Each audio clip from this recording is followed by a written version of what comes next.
Hamas के सियासी wing के सरबराह इस्माइल हनिया का कत्ल बदस्तूर एक मुअम्मा बना हुआ है।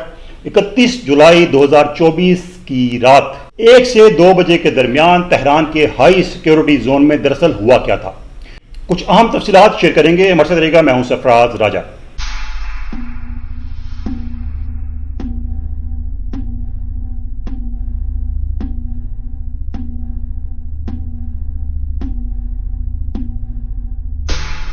दोस्तों, वीडियो शुरू करने से पहले एक दरखास्त, अगर आप हमारे साथ हमारे चैनल पर नए हैं तो आपने हमारा चैनल सब्सक्राइब कर लेना है और बेल आइकन दबा दीजिएगा ताकि वीडियोस की अपडेट्स आप तक फौरी तौर पर पहुंच सकें।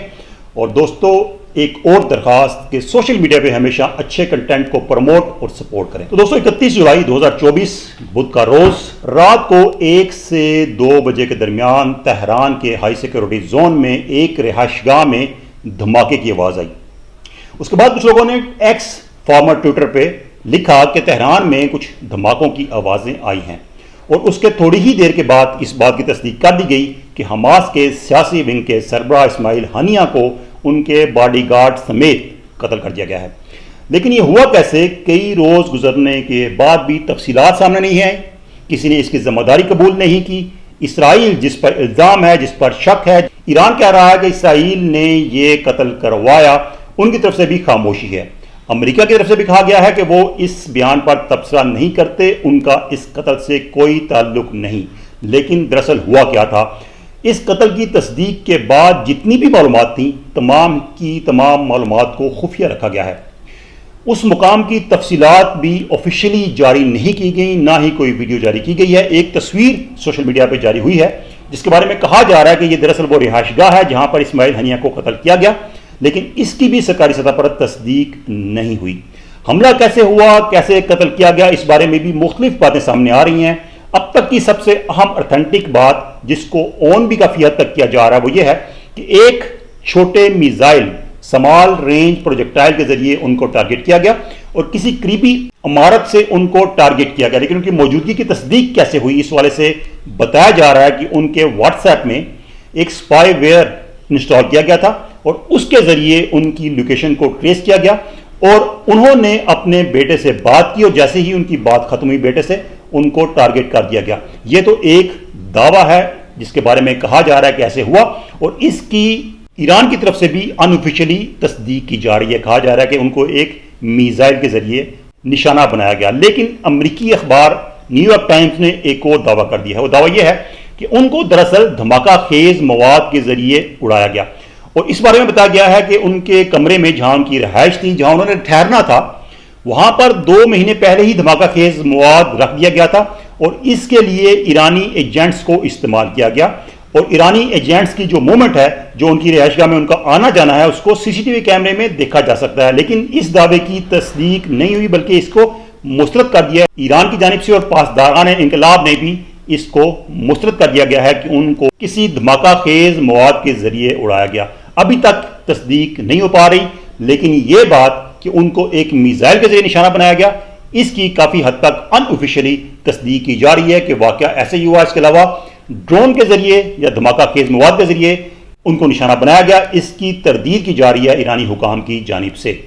तो सूरत हाल यह है कि ईरान ने फौरी बराह रास्त बदला लेने का ऐलान भी कर दिया है कि इसराइल को बराह रास्त निशाना बनाया जाएगा, क्योंकि ईरान के लिए ये एक डबल ब्लो है। डबल ब्लो इस तरीके से कि एक तो हमास के सरबराह को कत्ल किया गया और ईरान के अंदर कत्ल किया गया। ईरान के वो मेहमान थे, सरकारी मेहमान थे, और वो सदर की हल्फे बर्दारी की तकरीब में शिरकत के लिए आए हुए थे। इतलात ये कहती हैं कि इससे पहले भी हमास के जो सरबराह हैं, उनको इब्राहिम रईसी, जो कि सदर थे ईरान के और हेलीकॉप्टर के हादसे में जाँ बहक हो गए थे, उनके जनाजे के मौका पर भी निशाना बनाने की कोशिश या प्लानिंग की गई थी, लेकिन ऐसा मुमकिन नहीं हो पाया था। तो उनको अब यहां पर निशाना बनाया गया है। जब इतनी हाई सिक्योरिटी में उनकी लोकेशन भी मालूम नहीं थी, उनको ट्रेस करके निशाना बनाया गया ईरान के अंदर, ईरान के हाई सिक्योरिटी जोन में। बताया जा रहा है कि जिस जगह पर इस्माइल हनिया को निशाना बनाया गया, ये उस जगह से सिर्फ 450 मीटर के फासले पर है, जहां पर उस रात ईरानी सदर की हल्फ बर्दारी के बाद एक ज़ियाफत का अहतमाम किया गया था। यानी कि हाई सिक्योरिटी जोन के अंदर इस्माइल हनिया को ट्रेस किया गया और फिर निशाना बनाया गया। तो ईरान के लिए एक बहुत बड़ी सुबकी है, और ईरान अब इस सुबकी का बदला लेने का ऐलान भी कर चुका है। इसलिए खित्ते में सूरत हाल काफ़ी कशीदा है। लेकिन ईरान कैसे बदला ले सकता है, किस तरीके से कार्रवाई कर सकता है, बराह रास्त कार्रवाई ईरान कैसे कर सकता है? 2-3 ऑप्शन हैं। ایک آپشن تو یہ ہے کہ ایران زمینی حملہ کرے، لیکن ایران کی اسرائیل کے ساتھ سرحد براہ راست نہیں ملتی، تو اس لیے ایران سے زمینی حملہ نہیں کیا جا سکتا کسی دوسرے ملک کی سپورٹ کے بغیر۔ دوسری بات کہ ایران فضائی حملہ کرے، تو فضائی حملے میں صورتحال یہ بنتی ہے کہ ایران سے اگر جہازوں کو اڑایا جاتا ہے اور وہ اسرائیل میں جا کر حملہ کرتے ہیں، وہاں پر کسی بھی قسم کی کارروائی کر کے واپس آتے ہیں، تو یہ ٹوٹل ڈسٹینس جو بنتا ہے تقریباً 3500 کلومیٹر کے لگ بھگ بنتا ہے۔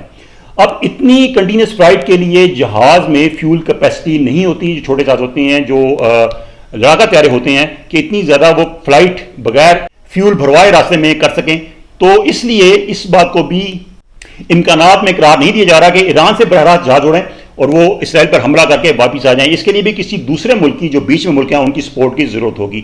تیسری چیز یہ ہے کہ ایران گوریلا کارروائی کرے کسی پڑوس کے ملک کے ذریعے جہاں پر ایران کی پراکسیز موجود ہوں، تو اس بات کا آپشن بتایا جا رہا ہے کہ ایران اپنی پراکسیز کو اسرائیل کے ارد گرد ایران کی ایسی جگہیں ہیں جہاں سے ایران حملہ کر سکتا ہے، تو ایسا حملہ ایران ممکنہ طور پر اسرائیل میں کر سکتا ہے۔ براہ راست حملہ ایران کے اندر رہتے ہوئے ایسا حملہ ممکن نہیں، اس لیے ایران اپنی کسی پراکسی کو کسی دوسرے ملک کو استعمال کرے گا، اس کی سرزمین استعمال کرے گا اسرائیل پر حملہ کرنے کے لیے۔ لیکن حملہ کب ہوگا، کیسے ہوگا، یقینی طور پر یہ ایک سرپرائز ہے اور اس کو سرپرائز ہی رکھا جاتا ہے، لیکن یہ بتایا جا رہا ہے کہ ایران کے لیے اب کارروائی کرنا ان کی عزت کا مسئلہ ہے، کیونکہ ان پر اتنا بڑا حملہ ہوا، ان کے ملک کے اندر اتنا بڑا حملہ ہوا، اور اب اگر وہ حملہ نہیں کرتے تو ایران کی ایک سبکی ہوگی۔ اس لیے خطے میں کشیدگی اس لیے بڑھ چکی ہے کہ ایران کا اب اسرائیل پہ حملہ یقینی ہے، لیکن یہ حملہ کب ہوگا، کیسے ہوگا، اس کے لیے تو یقینی طور پر سرپرائز ہی سامنے آنا ہے۔ لیکن اسماعیل ہنیہ کے قتل کے حوالے سے ابھی تک تفصیلات جو ہے مکمل طور پر سامنے نہیں آ رہی، اور نہ ہی آفیشلی کچھ چیزیں سامنے لائی گئی ہیں۔ صرف یہ بات سامنے آ رہی ہے جس کی ان آفیشلی تصدیق کی جا رہی ہے کہ ان کو ایک چھوٹے میزائل کے ذریعے جس پر 7 کلو گرام بارود تھا، اس کے ذریعے کسی قریبی عمارت سے نشانہ بنایا گیا ہے، اور جس عمارت میں وہ ٹھہرے تھے وہاں پر ان کو ان کے محافظ سمیت نشانہ بنایا گیا ہے۔ یہ ڈیولپنگ سٹوری ہے اور اس پر یقینی طور پر روزانہ کی بنیاد پر نئی نئی چیزیں سامنے آ رہی ہیں، اور ہم بھی جو بھی اہم چیزیں سامنے آئیں گی آپ سے شیئر کریں گے۔ آج کی ویڈیو شیئر کیجیے گا، لائک کیجیے گا، اور کمنٹس میں اپنا فیڈ بیک آپ نے ضرور دینا ہے۔ اللہ حافظ۔